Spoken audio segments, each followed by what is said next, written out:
সব পুজো কাটিয়ে কিন্তু আমরা চলে আসলাম নতুন একটা ভিডিও নিয়ে। তো সুবির বাচ্চা কিন্তু পুজো চলে গেছে মানে কিন্তু অফার কিন্তু থেমে নেই। তো এই দাদাকে কিন্তু আমরা এইমাত্র দিয়ে দিলাম Redmi 14 Pro, Note 14 Pro Plus একটা, Redmi 14 Pro একটা। তো এই দুটো ফোন কিন্তু দাদাকে আমরা করে দিয়েছি। দাদা এটা ইএমআইতে হলো নাকি ক্যাশে?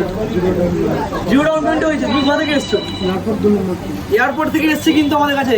জিরো ডাউন পেমেন্টে নিল কিন্তু ফোনগুলো। একটাও ইন্টারেস্ট লেগেছে কি মনে হয়? আমরা যেটা বলি যে নো কস্ট ইএমআই হয় কিন্তু আমাদের কিন্তু হয়ে গেছে, কিন্তু বাজাজ ফিনান্সের মাধ্যমে হয়েছে। তো দাদাকে কিন্তু আমরা এই ফোনটার সাথে কিন্তু গিফটও দিয়েছি। তো এই একটা বাড দিয়েছি, এয়ারপডস দিয়েছি, দুটো এয়ারপড, দুটো স্পিকার দিয়েছি। তো আরও কিছু বাকি আছে। তো একটা কথা বলে নিই, অনেকেই কমেন্ট করছে যে আমরা ফেক ভিডিও করি। তো আপনারা এই কাস্টমারদের থেকে রিভিউ নিয়ে এই রিভিউ নিয়ে আপনাদের দেখিয়ে দিচ্ছি, ডাইরেক্ট আমরা ভিডিওতে দেখিয়ে দিচ্ছি সব কিছু। তো দাদা তুমি একটু আমাদের ভিউয়ারদের কিছু বলো। আমরা ইউটিউবে যা দেখেছি, যা ব্লগে দেখছিলাম, তার হিসাবে একটু মানে হয়তো একটু বেশি মানে এখানে পেয়েছি, এটাই বলার আছে। তাহলে আপনারা দেখলেন কিন্তু অনেকেই কিন্তু কমেন্ট করছেন যে স্টোরে না আসে, অনেকেই কমেন্ট করছেন স্টোরে আসুন, একবার দেখুন আমাদের ব্যবহারটা কি হয়, আমরা কি করি না। তো আমরা ভিডিওতে যা যা বলি সেগুলো কিন্তু আমরা করার চেষ্টা করি। আপনারা অনেকেই কমেন্ট করে, সেই কারণেই বলেন।